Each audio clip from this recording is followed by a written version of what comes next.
뉴스 속으로.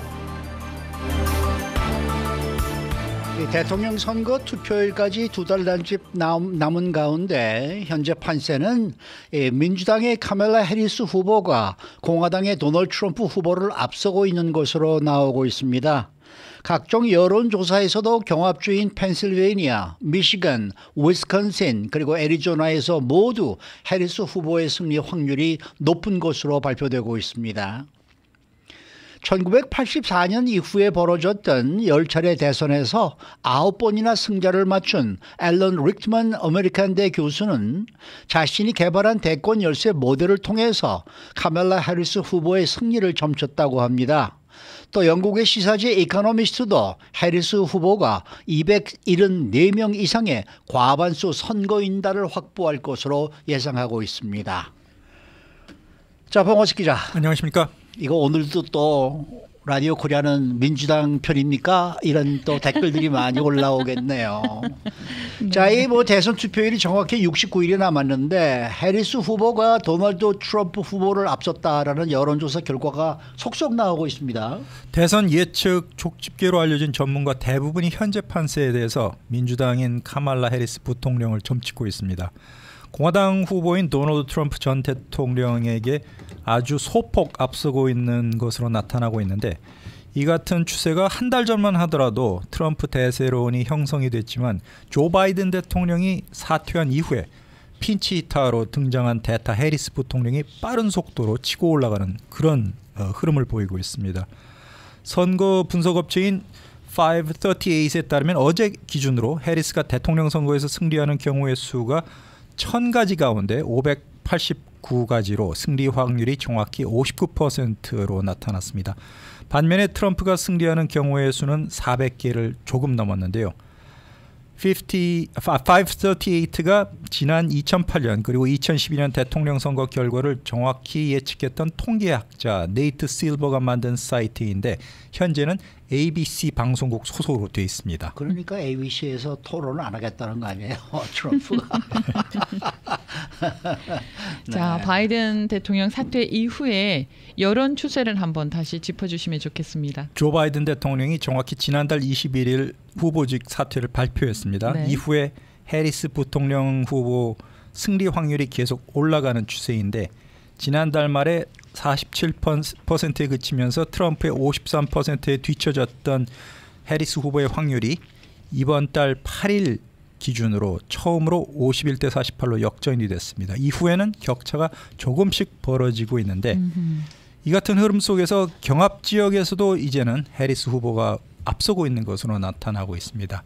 위스콘신주와 미시간주가 해리스 쪽으로 기울었고, 네바다, 애리조나, 펜실베니아주도 해리스의 승리 확률이 약간 더 높아졌다는 분석입니다. 네, 그렇다면 전국 여론조사에서 5% 안팎의 지지도를 기록했던 이 무소속 로버트 케네디 주니어, 이 후보가 물러났는데 그 후에 트럼프를 지지했지 않았습니까? 네.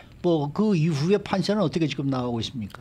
로버트 케네디 주니어가 트럼프 후보와 손을 잡으면 공화당 측에 유리하지 않을까, 그런 의견이 있었는데 아직까지는 여론에 커다란 변화는 없습니다. 선거 분석 사이트인 실버 불리틴이 어제 여론조사를 종합을 했는데 해리스 지지율이 49.2%로 트럼프보다 3.8%포인트 앞선 것으로 나왔습니다.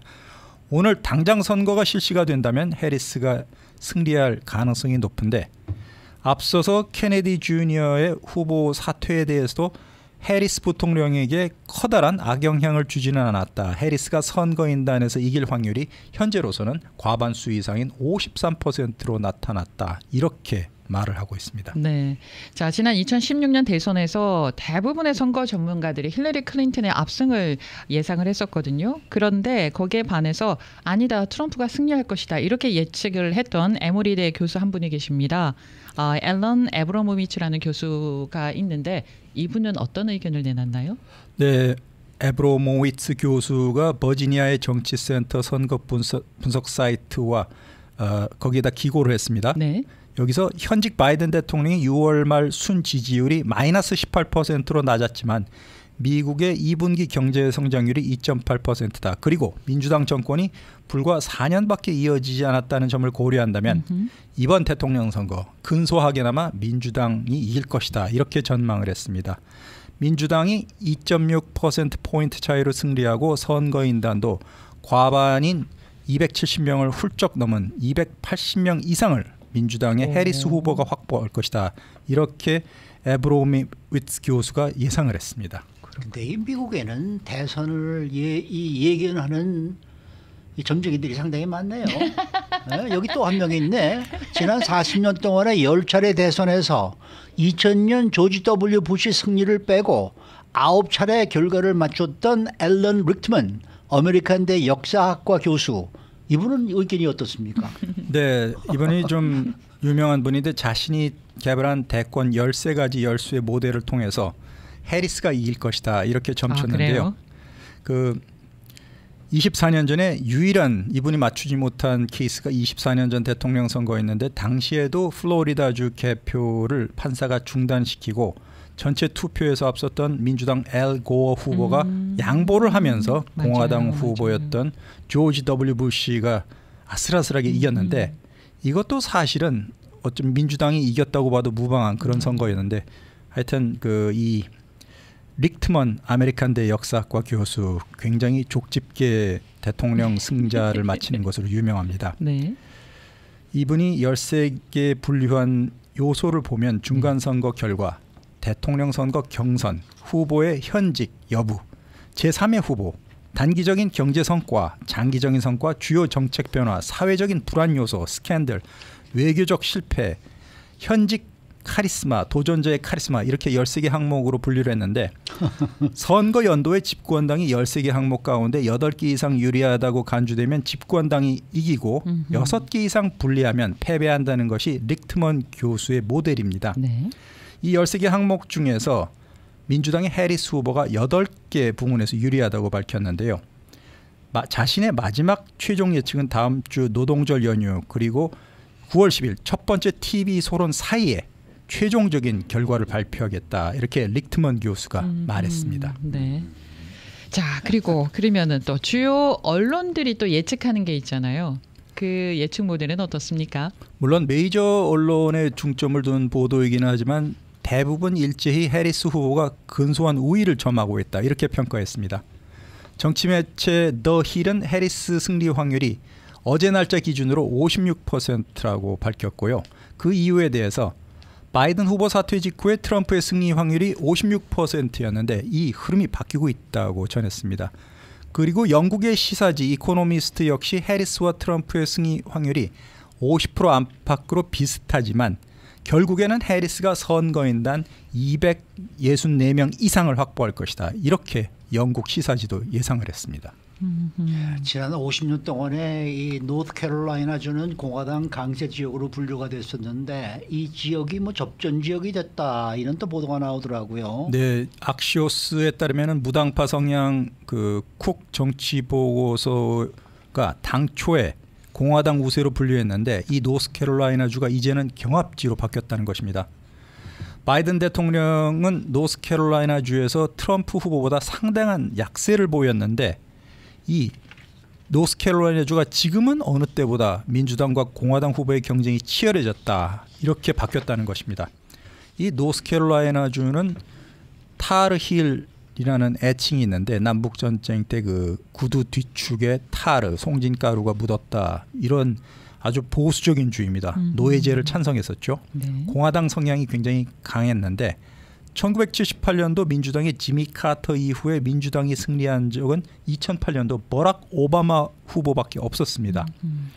그런데 상대적으로 트럼프가 이 지역에서 정치적 기반을 잃었다는 뜻이 아니라 네. 해리스 후보가 바이든보다도 더 많은 지지율을 확보했고 다시 말해서 해리스가 트럼프의 표를 잠식하는 것 때문이 아니라 민주당원과 민주당 성향, 무소속, 무관심 유권자들을 확보하고 있기 때문에 이 주가 이렇게 팽팽하게 됐다. 그런 분석입니다.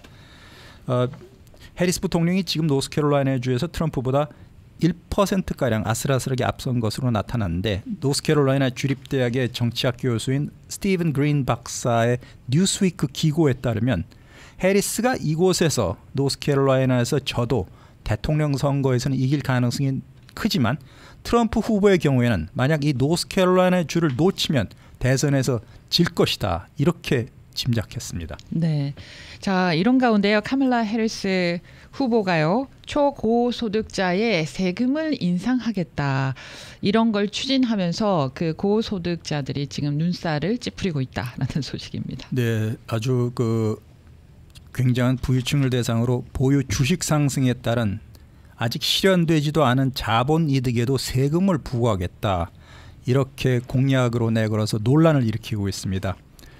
연간 소득이 40만 달러 이상 되는 가구를 대상으로 했는데 소득세율이 44.6%로 올릴 계획이라고 월스트리트 저널이 어제 보도했는데 이 정도면 거의 50%에 육박하는 수준이죠. 네. 굉장히 많은데 현재까지의 한계 세율은 자본이득은 23.8% 그리고 일부 사업소득, 근로소득이 각각 29.6%, 39%로 되어 있는데 만약 해리스 후보가 당선이 된다면 고소득 가구 세금이 급등하고 또 최고 한계 세율도 1986년 이후에 가장 높은 수준인 50%에 육박을 하게 된다는 것입니다.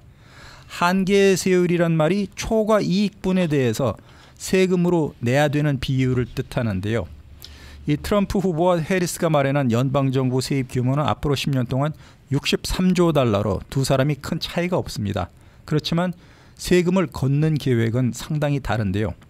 트럼프 후보는 수입품에 대해서 관세를 올려서 세수 증대를 노리겠다. 이런 반면에 해리스 후보는 고소득층, 미국에서 돈을 많이 버는 사람을 대상으로 세금을 올려서 세수 확대하겠다. 이렇게 차이점을 보이고 있습니다. 수입품의 관세를 올리면은 거기에 대한 돈은 소비자들이 또 부담해야 되지 않습니까? 물건값이 올라가니까. 그렇죠. 네. 그럼에도 불구하고 트럼프 후보는 특히 중국을 향해서 고율의 그 관세를 더 올리겠다. 네. 그 일반 미국 시민 잡을 뺏는 일이 오히려 없어지기 때문에 세율을 올려도 미국 사람들이 손해보는 노동자들이 손해보는 일은 없을 것이다. 이렇게 주장하고 있는 게 트럼프의 의견입니다. 예.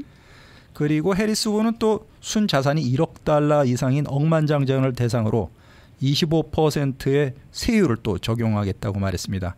법인세를 이미 21%에서 28%로 높이겠다는 계획까지 밝혔는데 해외 수익에 대해서도 세금을 매기겠다 이렇게 말하고 있습니다. 그렇기 때문에 부자들은 지금 세금을 늘리고 과세를 강화하는 민주당 측에 굉장히 불만을 나타내고 있는데요. 이들은 세금 많이 걷어봤자 허투루 낭비하고 치안도 엉망이 되고 서민들이 먹고 살기 더 어려워졌기 때문에 세금 인상이 부자들을 대상으로 한 세금 인상이 만능책이 될 수 없다 이렇게 주장을 하고 있습니다. 네. 그렇기 때문에 그 해리스가 만약 당선돼서 이 계획을 밀어붙인다면 수십 년 동안 개인과 가족에게 부과된 세금 시스템에 큰 변화가 예상되고 있습니다. 민주당에 항상 세금 올리고 공화당에 항상 세금 내리는 그런 정책을 그렇죠. 써왔었죠. 네. 그러나 저는 아직도 69일 남았는데요. 앞으로 어떻게 될지 모릅니다. 그리고 저는 항상 얘기합니다만은 이 9월 10일 이 TV 토론이 분명히 아주 굉장히 그 어떤 기폭제가 되지 않을까.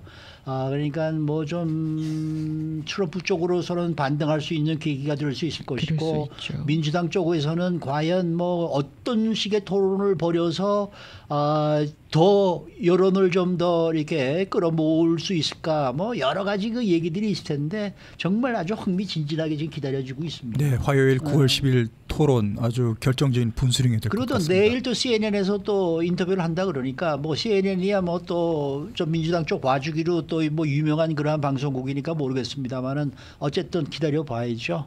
네. 시간이 어떻게? 네, 다 됐습니다. 다음 그만해요? 네. 우리 저 이현주 앵커께서 그만하라 그러면 저희는 그만해야 됩니다. 수고 많으셨습니다. 봉화식 기자였습니다.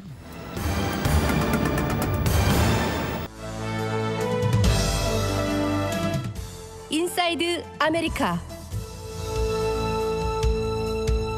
네, 새 학기를 시작한 캘리포니아 대학들이 갖가지 시위를 막기 위해서 신분증 확인이 2번에 걸쳐서 이 확인을 하고 가방과 소지품 검사를 하고 또 새로운 펜스를 설치하고 이런 등 이 안전 조치를 실시하면서 마치 요새화된 캠퍼스로 변하고 있다고 LA 타임스가 오늘 아침 보도를 했습니다. 또 버크셔 해서웨이의 시가총액이 장중 1조 달러를 처음으로 넘어섰다라는 소식도 들어와 있습니다. 박현경 기자. 네, 안녕하십니까. 이 대학들이 이번 주에 새 학기를 시작하고 있는데 캠퍼스가 이전과는 사뭇 다른 모습이다 이런 보도입니다. 네, 대학생들은 캠퍼스에 이번에 돌아갔더니 예전과는 많이 달라진 풍경을 마주하게 됐다고 합니다. LA타임스가 오늘 그런 내용을 전하면서 USC에서 인터내셔널 릴레이션스 앤 글로벌 비즈니스를 공부하는 대학교 4학년생이 로렌스 성이란 학생이 느낀 바를 소개했는데요. 네. 로렌스 성은 이번 주 USC로 되돌아갔을 때 지난 3년간 다녀왔던 그 캠퍼스와는 완전하게 다른 모습을 보게 됐다고 했습니다. 원래 대학 캠퍼스 게이트 오픈돼서 대중의 접근이 허용됐었는데요. 지금은 이제 학생들이 줄을 서서 들어가도록 했습니다. 스태프들이 학생들의 아이디를 스캔하기 때문에 그 줄을 기다려야 하는 것이었습니다. 아하. 근데 거기서 끝이 아닙니다. 그 안으로 들어가니까 새로운 사인까지 붙어 있었는데요. 2차 검증 검사, 또 가방과 개인 소지품 검사 대상 이렇게 적혀 있었다고 합니다. 네. 그리고 그런 검사 외에 또 다른 풍경이 있다고 하는데요. 그건 어떤 겁니까? 네, 알룸나이 팍은 캠퍼스의 심장으로 지난 봄에 그 친팔레스타인 진영이 자리했던 곳이었는데요. 네. 알룸나이 팍 일부는 검은색 펜싱으로 높게 둘러져서 봉쇄됐습니다. 그래서 알룸나이 팍에서 학생들은 보통 이제 그늘진 나무 아래에서 휴식을 취하곤 했는데 네. 이제 학생들은 특정한 입구와 출구를 통해서만 그렇게 공원을 들락날락할 수 있게 됐습니다. 그러니까 이거 뭐 통제가 지금 항공기 탑승 때나 마찬가지로 굉장히 빡빡해졌다는 얘기인데 맞습니다. 이에 대한 학생들의 반응은 어떻습니까? 일단 그런 절차 자체는 순조롭게 진행되고 있다는 반응입니다. 줄을 서긴 하지만 그래도 빠르게 진행되는 편입니다. 그렇지만 여전히 이건 너무 과하다란 반응도 나옵니다. 이 로렌스 성은 너무 과도한 조치라고 전했습니다. 자신은 한 번도 시위한 적이 없었는데 캠퍼스가 마치 요새화돼서 커뮤니티와 이 대학 캠퍼스는 단절되는 것 같다고 말했습니다. 재학생들은 이런 변화를 느끼겠습니다만은 신입생들은 원래 대학교가 이런 건가 이런 느낌을 가지지 않을까 하는 생각도 드는데 이런 분위기는 USC만 그런 건가요? 아니면 다른 대학들은 어떤가요? 다른 대학들도 비슷합니다. 보다 많은 대학 캠퍼스들의 세이프티 오피서들이 배치되고 있습니다. 포모나 컬리지 지난 월요일부터 개강했는데요. 네. 이번에 새 규칙에 따라서 앞서 전해드린 USC와 마찬가지로 대학 신분증 없이는 1년 내내 캠퍼스 건물로 들어가는 게 금지됐습니다. 그러니까 예전엔 여름만 그렇게 아이디를 네. 검사하곤 했는데 지금은 여름만이 아닌 것이죠. 그리고 행정 건물인 알렉산더 홀에는 세이프티 오피서들이 많이 배치됐는데요. 작년 경찰들이 총장 사무실을 점거했던 친팔레스타인 학생들을 체포하고 나서 이제는 누가 들어가고 있는지 그렇게 통제하고 있습니다. 그러니까 이런 변화는 지난번 그 친팔레스타인 시위로 이게 촉발이 된 그런 상황 아니겠습니까? 네네. 이 같은 변화가 과연 지난번과 달리 시위들을 통제할 수 있을 것 같다라는 얘기입니까? 어떻습니까? 아직 알 수는 없지만요. 안 그래도 내일 북가주의 다수 대학 캠퍼스들에선 시위가 예정돼 있다고 합니다. 아하. 내일 어떻게 그렇게 될지 평가할 수 있게 될 전망입니다. UC 버클리, 산호제 주립대, 샌프란시스코 주립대 그리고 또 유니버시티 오브 샌프란시스코에서 시위대들이 내일 시위를 함께 벌일 계획입니다. 그리고 UC 계열 같은 경우는요. UCLA 포함해서 아직까지 계약을 하진 않았습니다. 버클리와 멀세드 제외하고는 가을 학기가 9월 말에 시작될 예정이어서 이곳들의 상황은 또 어떻게 될지 앞으로 좀 더 지켜봐야 하겠습니다. 네.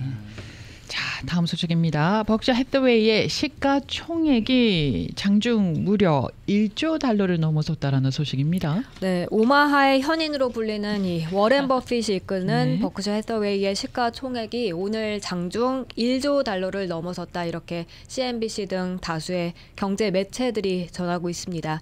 시총 1조를 웃돈 건 버크셔 해서웨이 기업 역대 최초고요. 네. 또 빅테크를 제외한 미국 회사가 시총 1조 달러 클럽에 진입한 것도 이번에 버크셔가 처음입니다.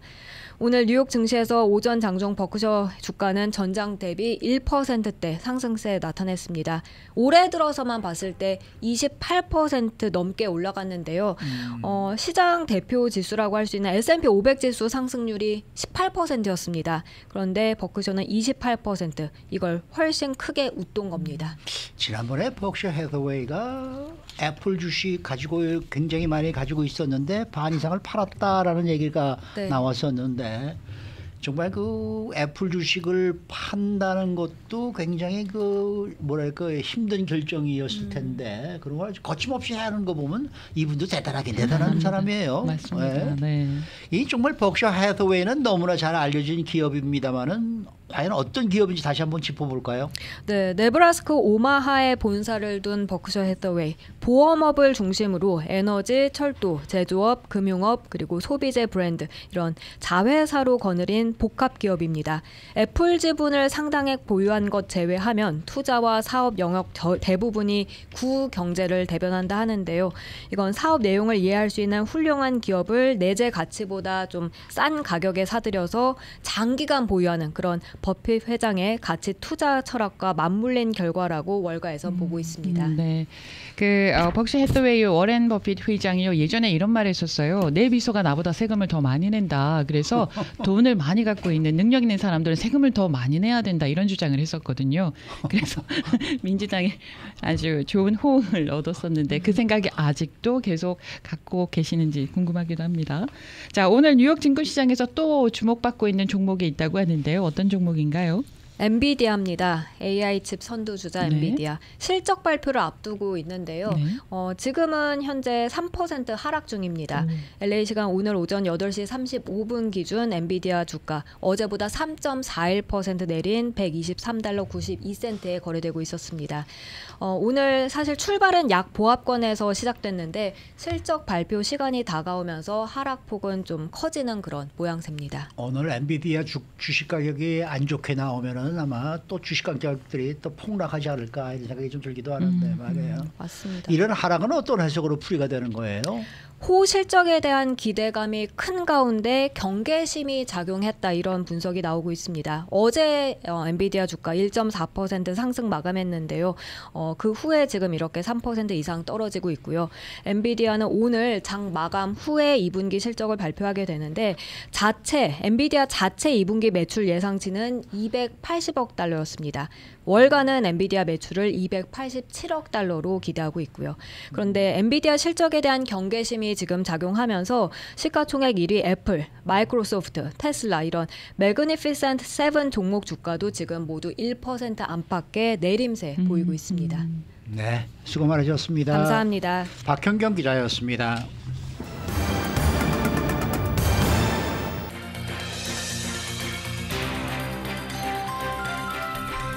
네, 오늘은 한인민주당협회 스티브 강 이사장 함께하는 날입니다. 어서 오십시오. 네, 안녕하세요. 서울 다녀오셨죠? 네, 서울 잘 다녀왔습니다. 네, 서울에서 제10회 세계 한인 정치인 포럼이 있었는데 네, 맞습니다. 해외 14개 나라에서 100여 명이 모였다. 이런 소식을 들었습니다만은 어떤 행사였습니까?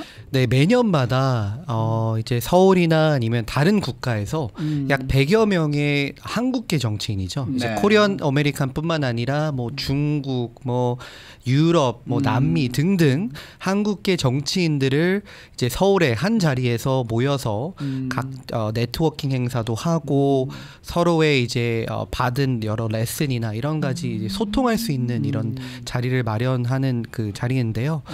저도 이번에 이제 세 번째 제가 참석을 했는데 정말 대단하다고 생각하는 게 네. 저희는 이제 미국에서 열심히 활동을 하고는 있지만 하지만 저희보다 더 힘든 그런 환경 속에서도 이제 아주 높은 자리까지 올라가고 계신 이제 한국계 정치인들이 글로벌로 많이 계십니다. 뭐 그래요? 영국에도 계시고요. 네. 뭐 이제 뭐 중국, 일본뿐만 아니라 뭐 남미에서도 활발하게 활동하고 계신 한국계 정치인들이 있어서 그렇군요. 너무 자랑스러운 시간이었습니다. 네. 이런 행사는 정말 상당히 좀 의미가 있는 그런 행사일 것 같고 참석하는 사람들에게도 좋겠지만은 한국한테도 굉장히 좀 좋은 찬스가 되지 않을까. 그렇죠. 그래서 매년마다 이제 재외 동포청에서 이제 이런 자리를 마련해 주시는데요. 일단 서로의 윈윈이라고 보고 있습니다. 그렇죠? 왜냐하면 이제 한국 정부 입장에서는 이 많은 한국계 정치인들을 이제 서울에 초대를 하면서 한국에 관한 여러 가지 뭐 이슈나 아니면 문화적인 거를 홍보할 수 있는 기회가 되고요.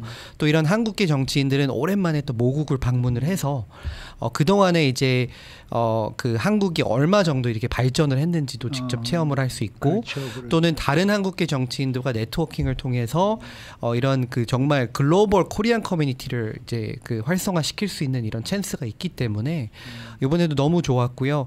그래서 저도 여러 가지 이제 감동받았던 것은 이제 20대부터 뭐 80세까지 정말 다양하게 이제 활발하게 활동하고 있는 정치인도 있고 또는 이번 포럼에는 좀 더 새롭게 이제 한국계 이제 보좌관들도 많이 참여를 했습니다.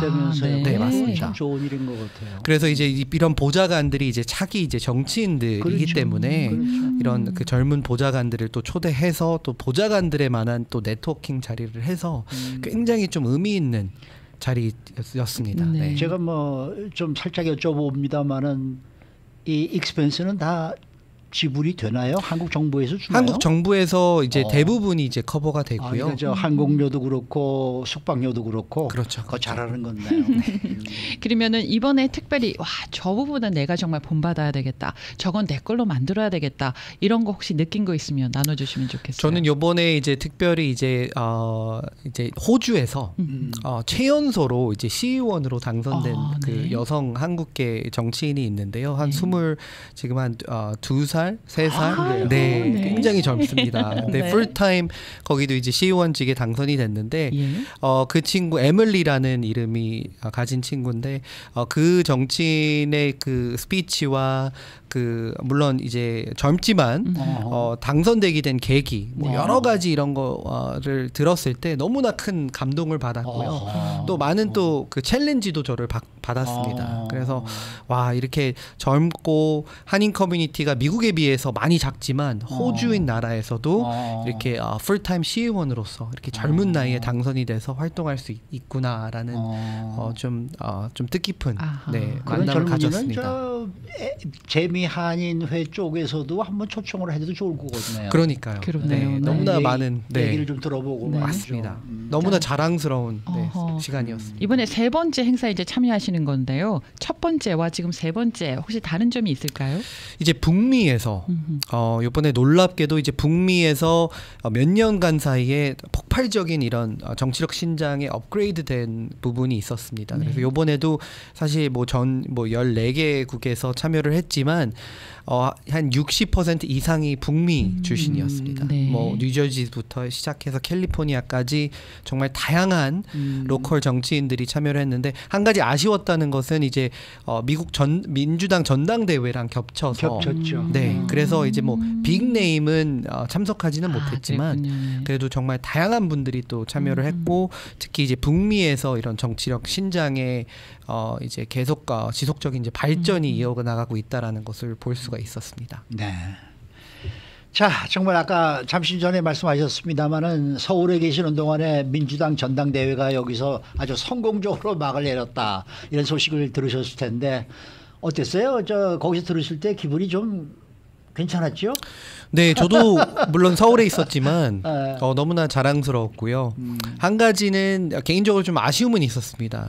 저도 원래 미국 그 시카고 전당대회 참석해야 되는데 물론 이제 그 한인 한국 이제 정치인 대회도 있었고 또 개인적인 일로 이제 그 오히려 서울 가게 됐는데 그래도 이제 시카고에서 계속해서 뭐 문자나 이렇게 이메일을 주고받고는 했는데 너무나 성공적이었고 또 이렇게 많이 보도되지 않았지만 카말라 해리스 대선 후보가 캘리포니아 출신입니다. 그렇죠. 맞아요. 네. 네. 그래서 캘리포니아 대의원들이 가장 VIP석에 이제 서게 되었고요. 아 그래요? 그러니까 대선 후보가 누구냐에 따라서 그 홈스테이트 그러네요. 멤버들이 가장 좋은 자리를 배정받습니다. 네. 그래서 정말 스테이지 바로 밑에, 그러니까 정말 직접적으로 만질 수 있는 거리로 앉게 돼서 거기 가실 수 있었는데. 네, 너무나 좀 아쉬웠고요. 그래서 개베는섬 주지사도 거기서 이제 한마디 하는 장면들이 나오고 그러는데 맞습니다. 네, 속으로는 참 이게 내가 저 위에 복잡하죠. 올라가 있어야 되는 게 아닌가 하는 생각을 하지 않았을까 하는 생각을 합니다만은 어쨌든 캘리포니아주 이 민주당 의원들이 상당히 좀 어깨에 힘이 들어갔겠어요. 그럼요. 또 저희 캘리포니아 출신이 이번에 당선이 되면 로널드 레건, 물론 공화당이었지만 로널드 레건 대통령 이후로 처음 대통령으로 당선되는 이 순간이기 때문에 되게 역사적인 순간이고요. 또는 이제 뭐 게빈 뉴섬 주지사도 있었지만 아마 개인적으로 복잡한 생각을 하셨을 거예요. 그런 네. 꿈을 많이 꾸셨는데 그래도 이제 아쉽게보다는 이제 좋은 일이지만 그래도 자기가 아닌 이제 카멀라 해리스 부통령이 이제 대선 후보가 됐기 때문에 아마 도전을 하더라도 8년 뒤로 미뤄지지 않을까라는 그렇죠. 생각이 많을 것 같습니다. 네. 저 한 가지 궁금한 거는 그렇게 앞자리에 가게 되고 그러면 눈도장을 막 찍게 되잖아요. 막 그러려고 많이 노력을 하나요? 내 눈도장 그럼요. 찍어야지, 악수해야지, 뭐 그럼요. 허그해야지 이런 거. 그럼요. 네. 또 바이든 대통령도 스피치 하셨지만 네. 여러 이제 연설자가 오시면 예. 이제 이렇게 보시거든요. 너무 예. 가깝기 때문에. 네. 그래서 본인과 이렇게 컨택을 해서 어떻게든 이제 예를 들면 이제 카멀라 해리스 이제 후보가 이제 등장을 하면 네. 아마 이제 많은 분들이 거기 참석하신 분들이 뭐 여러 방면에서 만나신 그 경력이 있는데 그래서 어떻게든 그 메모리를 되살리려고 아니면 또 그 장면을 이제 네. TV나 아니면 카메라에 이제 캡처를 하려고 그렇네요. 노력을 많이 하고 있고요. 와, 네. 정말 좀 아쉬웠던 부분은 그런 장면뿐만 아니라 뒤에서 여러 이제 파티나 뭐 애프터 파티나 또는 이제 미팅 뭐 컨퍼런스에서 정말 전국에 있는 빅네임 뭐부터 시작해서 뭐 어마어마한 분들을 만날 수 있는 계기가 되어서 저희 동료 이제 한인 이제 대의원뿐만 아니라 정말 캘리포니아 델리게이션이 엄청난 대우를 받았다고 저는 전달받았습니다. 그러면 그런 자리에서 돋보이려면 어떻게 행동하고 어떻게 말하는 게 필요한가요? 글쎄 키 높이 구두를 신어야 됩니다. 그렇죠. 키가 크면 키 높이 구두를 신어야 되고 네. 옷은 옷도 조금 눈에 잘 띄는 옷을 입어야 될 것이고 맞습니다. 네. 네.